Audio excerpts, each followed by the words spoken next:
সন্দেশখালী, আমরা জানি সন্দেশখালী থেকে ভুরি ভুরি অভিযোগ সামনে এসেছিল, জমি দখল, ভেড়ি দখল, খেলার মাঠ দখল, আর এবার আরো একটি অভিযোগ সেই সন্দেশখালী থেকে। সরকারি জল প্রকল্পে জমি দিয়েছেন কিন্তু চাকরি পাননি। তাহলে চাকরি কে পেয়েছেন? চাকরি পেয়েছেন তৃণমূলের পঞ্চায়েত উপপ্রধানের ছেলে এবং উপপ্রধানের এক অনুগামী। তারা কি বলছেন দেখুন। দুটি জলের রিজার্ভার, এই রিজার্ভারের জন্য জমি দিয়েছেন দুজন। এর জন্য যাদের চাকরি পাওয়ার কথা তারা পাননি, পেয়েছেন তৃণমূলের পঞ্চায়েত উপপ্রধানের ছেলে এবং উপপ্রধানের এক ঘনিষ্ঠ। চাঞ্চল্যকর অভিযোগ সন্দেশখালীতে। উত্তর 24 পরগনার সন্দেশখালী 1 নম্বর ব্লকের হাটগাছা গ্রাম পঞ্চায়েত। 3 বছর আগে এই এলাকায় দুটি জলের রিজার্ভারের কাজ শুরু হয়। এর জন্য জমি দেন আশুতোষ মণ্ডল এবং নাজিমুল শেখ। তাদের দাবি, চুক্তি অনুযায়ী 1 বিঘা জমি দেওয়ায় পরিবারের দুজনের চাকরি পাওয়ার কথা, অর্থাৎ দুটি পরিবার মিলিয়ে 4 জনের চাকরি পাওয়ার কথা, কিন্তু পেয়েছেন দুজন। অভিযোগ, এই চাকরি দুটি পেয়েছেন পঞ্চায়েত উপপ্রধান আব্দুল কাদের মোল্লার ছেলে আজহারউদ্দিন এবং উপপ্রধানেরই এক অনুগামী। সন্দেশখালীর একসময় দাপুটে নেতা শেখ শাহজাহান। অভিযোগ, হাটগাছা পঞ্চায়েতের উপপ্রধান এই শেখ শাহজাহান ঘনিষ্ঠ। এই প্রভাব খাটিয়ে তিনি চাকরি চুরি করেছেন বলে অভিযোগ। আমাকে যখন জমি দেওয়ার কথা বলা হয়, 1 বিঘা জায়গা দিলে 2টো চাকরি দেবো, সেই কথা বলেছে। সেই হিসাবে আমি দিয়েছি। দেওয়ার পরে আমাকে একটা চাকরি দিয়েছে, আর একটা চাকরি কাদের ভাই একটা অন্য গ্রাম থেকে এনে লোক দিয়ে কাজ করাচ্ছে। আমি চাইছি আমার ছেলের জন্য একটা চাকরি হোক। আমাকে কথা দিয়েছিল যে তুমি 1 বিঘা জমি দাও, তোমাকে আমি তোমার ফ্যামিলিকে 2টো চাকরি দেবো। মাইনে পাচ্ছি, পাম্প অপারেটরটা, কিন্তু ভ্যাল অপারেটরটা দেওয়ার কথা ছিল, সেটা আমাকে দেয়নি। ওটা কাদের মোল্লার ছেলে, উনি উপপ্রধান, ওনার ছেলেকে দিয়েছে। নাজিমুল শেখের যে ওকে কাজ দিয়েছি, এই জায়গাটা তো ওর না, পঞ্চায়েতের জায়গা। আমি সেই জন্য ওকে এটা বলেই দিয়েছিলাম যে 5 বছর তুই করবি, 5 বছর পরে অন্য কেউ আবার করবে। এইবার ও দেখছে যে ওর যখনই মেয়াদ শেষ হয়ে গেছে, এবার তো অন্য কাউকে দেবে। আশুতোষ ওর নিজের জায়গা, কিন্তু আশুতোষের সঙ্গে কোথাও এরকম বলা নেই যে ও 2টো কাজ পাবে। ওদের যদি কোনো ডকুমেন্টস থাকে এগ্রিমেন্টের, আমার বিরুদ্ধে মামলা করুক। সম্প্রতি সন্দেশখালীর কালীনগর গ্রাম পঞ্চায়েতেও একই রকম অভিযোগ ওঠে। সেখানেও জল প্রকল্পের জমি দেন এক ব্যক্তি। অভিযোগ, জমি দিলেও তিনি চাকরি পাননি। চাকরি করছেন পঞ্চায়েত প্রধানের স্বামী। তিনি অবশ্য অভিযোগ মানতে চাননি। এরপর এবার সন্দেশখালীরই হাটগাছায় চাকরি চুরির অভিযোগ। সন্দেশখালী থেকে জিয়াউল আলম, নিউজ 18 বাংলা।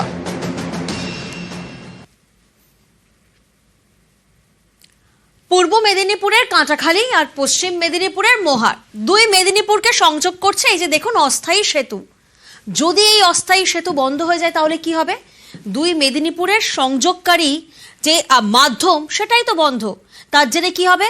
চরম সমস্যায় পড়বেন 2 মেদিনীপুরের মানুষজন। আর এটাই কিন্তু হচ্ছে। আর সভাধিপতি তিনি কি বলছেন, এই সমস্যার সমাধান কি হবে? তিনি আলোচনার মাধ্যমে সমস্যার সমাধানের আশ্বাস দিয়েছেন। দেখুন। কেলেঘাইয়ের উপরে অস্থায়ী সেতু, একদিকে পূর্ব মেদিনীপুরের কাঁটাখালী, আরেকদিকে পশ্চিম মেদিনীপুরের মোহার।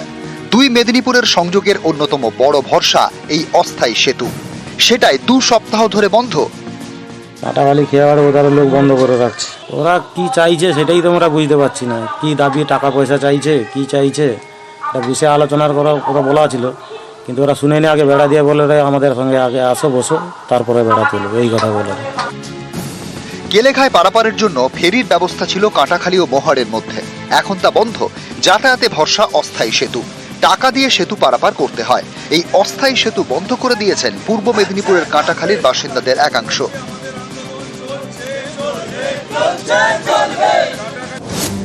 তাদের অভিযোগ, বরাবরই ফেরি বা সেতু টেন্ডার পায় পশ্চিম মেদিনীপুরের ঠিকাদার সংস্থা। আয়ের টাকাও যায় পশ্চিম মেদিনীপুরে। তাদের প্রশ্ন, 2 জেলার মাঝে নদী থেকে আয়ের ভাগ কেন একটি জেলা শুধু পাবে? কেন পূর্ব মেদিনীপুর পাবে না? যেহেতু এটা 2টা মিদনাপুরের সংযোগস্থল, আমাদের উপর দিয়েও যাচ্ছে, যদিও ফেরিঘাট, কিন্তু আমরা তো অনেকটা স্যাক্রিফাইস করছি, আমরা পূর্ব মেদিনীপুরের লোক। সেই হিসাবে আমরা আমাদের পশ্চিমবঙ্গ গ্রামের দাবি, যতদিন না ব্রিজ হচ্ছে, যেহেতু টেন্ডারের মাধ্যমে হচ্ছে, আমাদের গ্রামবাসীদের দাবি আমাদেরকে 50% শেয়ার দিতে হবে। ফেরি বন্ধ, অস্থায়ী সেতুও বন্ধ। এর ফলে বিপাকে পড়েছেন দুই জেলার বিস্তীর্ণ অংশের বাসিন্দারা। ঘুরপথে যাতায়াত করতে হচ্ছে, এতে সময় বেশি লাগছে, খরচও বেড়েছে। টেন্ডারের জন্য কাটাখালি খেয়া বন্ধ, আমাদের খুবই অসুবিধা হচ্ছে। ঘুর পদ্ধতিতে হচ্ছে। আপনারা কি চাইছেন? আমরা চাইছি তাড়াতাড়ি খেয়াটা চালু হয়, তার জন্য। আমরা কিছু মানুষজনের আবেদন পেয়েছি, আমরা প্রশাসনিকভাবে তদন্ত করে উপযুক্ত ব্যবস্থা গ্রহণ করছি। নিশ্চিতভাবে মানুষের পরিষেবা বা যাতায়াতের জায়গা বন্ধ করা উচিত নয় বা সমীচীন নয়। যে বা যারা বন্ধ করেছেন, কেন বন্ধ করেছেন, আমরা খতিয়ে দেখে উপযুক্ত ব্যবস্থা গ্রহণ করব। সুজিত ভৌমিক, নিউজ 18 বাংলা। আর এবার একটা ছবি দেখাবো আপনাদের, কিভাবে দিনে দুপুরে দেদার বালি চুরি হচ্ছে। দেখুন ছবিটা, মালদার ছবি, মহানন্দায়। সেখানে এভাবেই নদীর বুকে আটমোবার নামিয়ে চলছে বালি চুরি। কিভাবে এই বালি চুরি সম্ভব? অভিযোগের আঙুল কার দিকে? অভিযোগের আঙুল স্থানীয় তৃণমূল নেতার দিকে। তিনি অবশ্যই অভিযোগ মানতে নারাজ।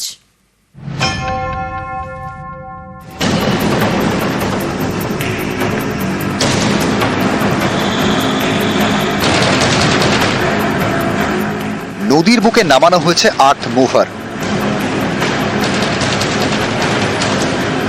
আর্থ মুভার দিয়ে তোলা হচ্ছে বালি, এরপর ট্রাক্টরে বালি বোঝাই করে পাচার।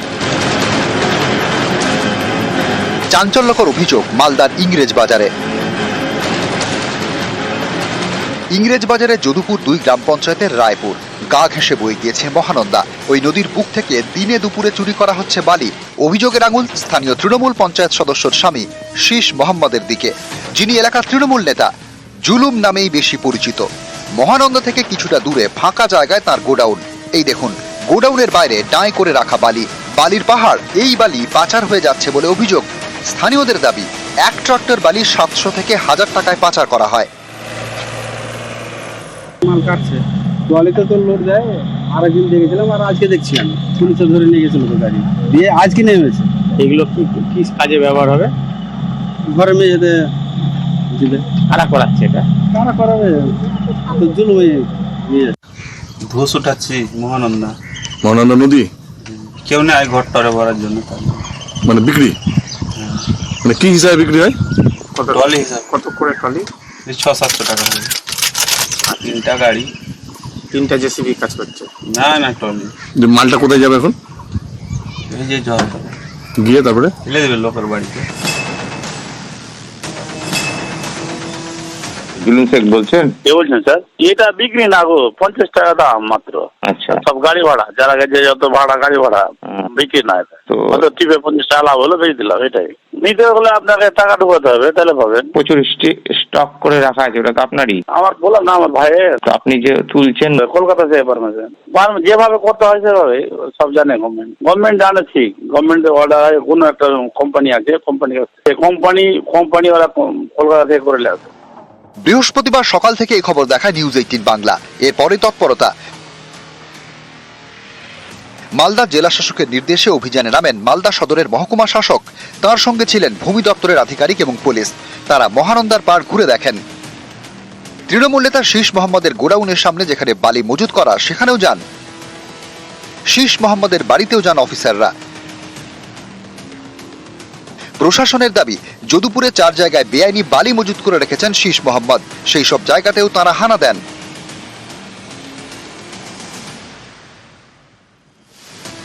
বেশ কিছু জায়গায় স্ট্যাক করে রেখেছে বালি, এবং আমরা একদম স্পটে এসেছি যেখানে উনি বালি কাটছেন। তো এখানে দেখছি যে প্রচুর বালি কাটা আছে। এখানে ওনাকে এটা উত্তর দিতে হবে যে এত বালি উনি কবে থেকে কাটছে, কি কাটছে। যত যা যে কেটেছে ইন্ডেন্ট বানাবো, যা যে পেনাল্টি যা ওনাকে দিতে হবে সেটা দিতে হবে, প্লাস গভর্নমেন্ট আইন অনুযায়ী ওনাকে কি করা যায় সেটা আমরা ভাবছি। মালদা থেকে লিপেশ লালার সঙ্গে সেবক দেব শর্মা, নিউজ 18 বাংলা।